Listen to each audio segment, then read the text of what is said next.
Title track of the brand new album from 10 is called Storm Warning. It's coming out on the Frontiers label.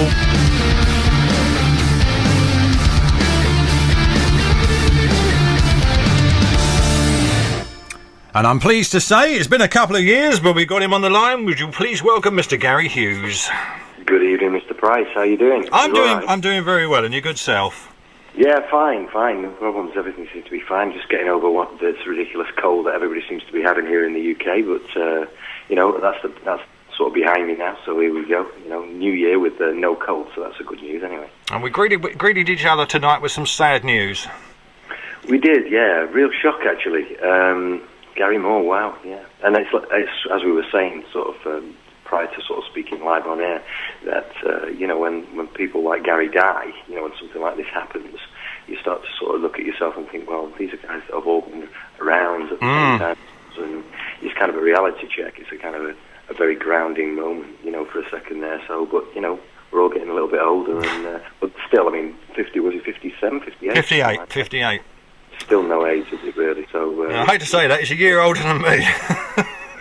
Well, scary. I know, but sincere condolences, across the board, really.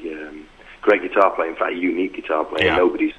Nobody's really in the same ilk as Gary Moore at all. I think that's the sad thing. It's a unique one-off gone, really, there. Belfast's favourite son, I think we can say there. Yeah, definitely. I would agree. Anyway, brand new album, Storm Warning. It's been a while. What have you been up to? Yeah, it's been 4 or 5 years, hasn't it, really? Well, we kind of, a lot of things, really, a cumulative effect in lots of ways. We were kind of out of contract with the contract we finished with Twilight Chronicles with Frontiers. We were looking at the pros and cons of a new one, this new one, if you like, first album being one of 4. It's a 4-album contract with Frontiers, this one. So that's the good news. But yeah, that's good news. Make sure the deal was right for us. And also, we went through 1 or 2 sort of little dark periods of the band's history. We a couple of the guys in the band had bereavements in the family. I myself went through a divorce, and of course, at that point, the children become priority, really, and finding the music and focusing on the music is sometimes quite difficult until the dust settled in a kind of natural way. So that was a contributing factor as well. Plus 1 or 2 of the guys in the band, the personnel changed within the band during that time as well. So, a cumulative effect of different things, really, but making sure that the band were proactive again, to be able to put it into a 4-album situation, and just really bring ourselves to a situation where we could make it the priority, again. When it came to the band for this album, I mean, had you sort of got the new guy or the new personnel in place before the album thing, or was it something that you did afterwards? Well, no, not really. We had, in the case of Mark Sumner coming in to do bass, for instance, Steve McKenna, our previous bass player, he left the band prior to the Twilight Chronicles, and then he kind of returned on kind of a session basis to do some of the live stuff that we still had to do, but then sort of off to do his thing with Lee Morris, who was doing a kind of a bass and drums kind of session thing, more power to his elbow, really, because it was a quiet period for 10 at the time. But then it just became sort of apparent that we needed a permanent lineup. We couldn't really be in a situation where we were bringing session musicians in to play with the band and we feel as an identity again.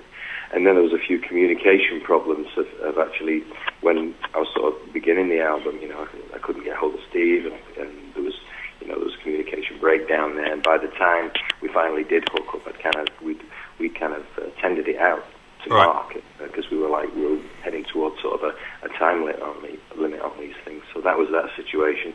Also, we hadn't really had, from Lee Morris coming into the band, he always came in on a session basis. He was keen to not kind of be named as a permanent member in the band, and we discussed that with Frontiers initially when we were going to do the album, and top and bottom of that was that Serafino had this idea to use an outside drummer, but more a prog rock orientated drummer, and Dennis Ward, who they brought in to mix this new one, had already worked with Mark Zonder from Fate's Warning guys. So that was the next sort of, if you like, that was kind of a bandering about various different information to be able to bring Mark Zonder in, feel work really well, which doesn't really solve our dilemma for live, because an American-based drummer is not really of any use to a British-based band. We've brought a new guy in now called Max Yates.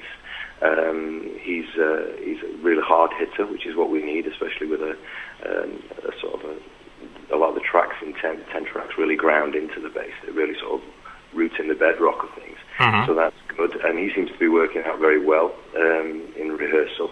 And then, of course, Neil Fraser came in for Chris Francis, who left to pursue his solo career.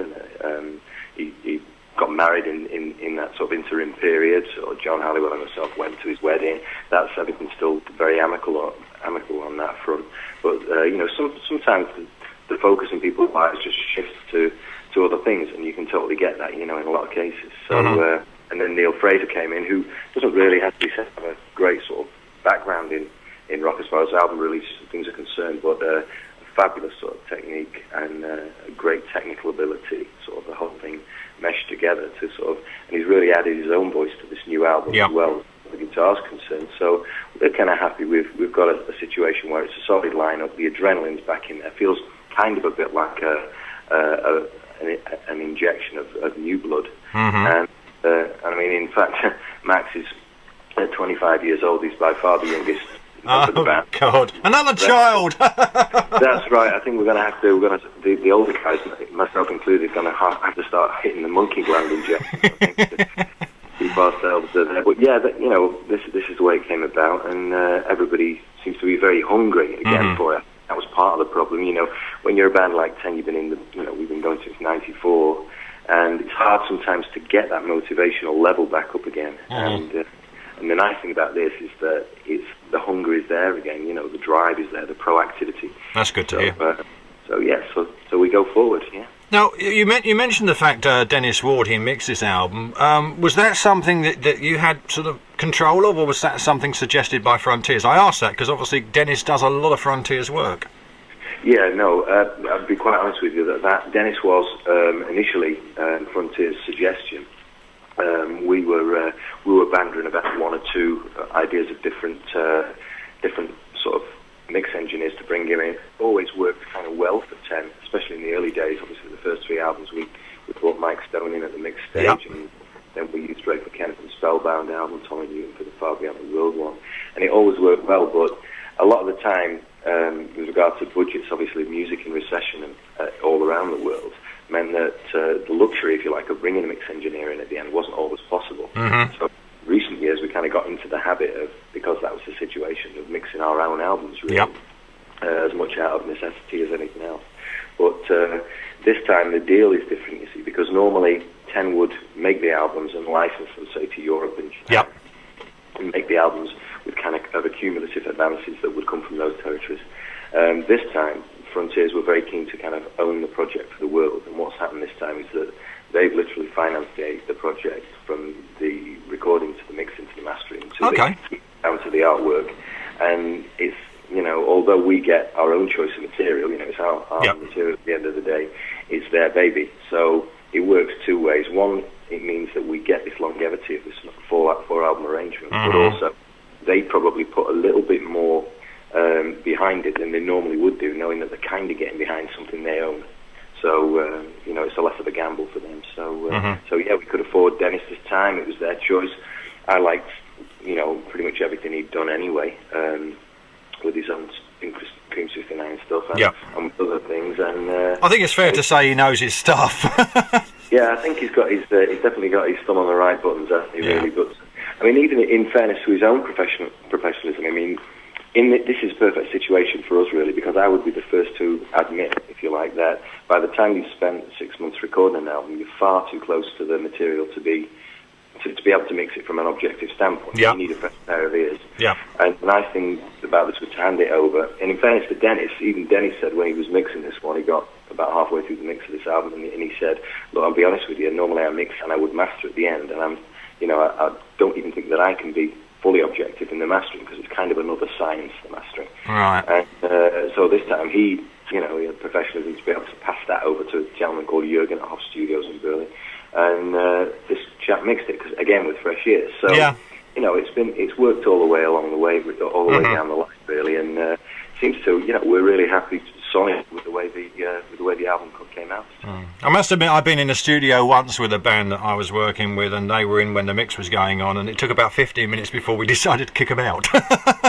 That's right, yeah. Well, that's the thing. It's kind of everybody's kind of, I mean, we're quite lucky in a lot of ways because a lot of the guys are listening to the overall product now. I think in turn because we've been in the business such a long time now, you kind of you move away from the, my guitar should be louder, my keyboard should be louder kind of scenario, and you think, well, does it sound good or does it not sound good? But I would agree. By the time you take 6 guys in 10, by the time 6 things on the board, the guy's just swimming in information he doesn't really need. So yeah, agree. It's good, and he was great with us because in particular because we would be sort of banging and ping-ponging sort of wave files across to each other, and what do you think? What do you think? This, that, and the other, and doing the same obviously with Frontiers, it being their baby. Yeah. So and everybody comes out happy at the end. So yeah, it's good. I suppose actually, I mean, I presume you're sort of part of the new regime at Frontiers, the fact that they signed you to a 4-album deal, because now they've got things like US distribution. It must be more attractive to an artist. Yeah, definitely. I think we had, going way back, I think we had Name of the Rose released in the States, but only, I think it was, I'm not sure if it was Soraya Records or Soraya Records. Right. Certainly a label that went bump a couple of years afterwards, and that's been the only American release of a 10 record. So we're quite pleased with the opportunity to have material out there. Obviously, it's a vast place, with most states being as large as the British Isles. Yeah, it's like 52 separate countries or whatever it is. yeah. But I mean, if you're not out there, if you're not in it, you can't win it. No, absolutely. So we'll give it a go, and they're getting behind it, and I've done more press on this one and more radio sort of internet interviews and for magazines than I have on any of the previous 10 records. It's been pretty solid, really. Which, that's got to be good news then. Yeah, well, that's it, and it's one of those things. It means you're mowed out, but at the end of the day, how can you complain? They're getting behind it and they're trying to make the avenues available for you to promote the thing. So yeah. What about the subject matter on this album? Because usually with your albums in the past, and you can correct me if I'm wrong, I've always felt they've sort of tended to go a certain way, but there seems to be a greater cross section of subject matter on Storm Warning.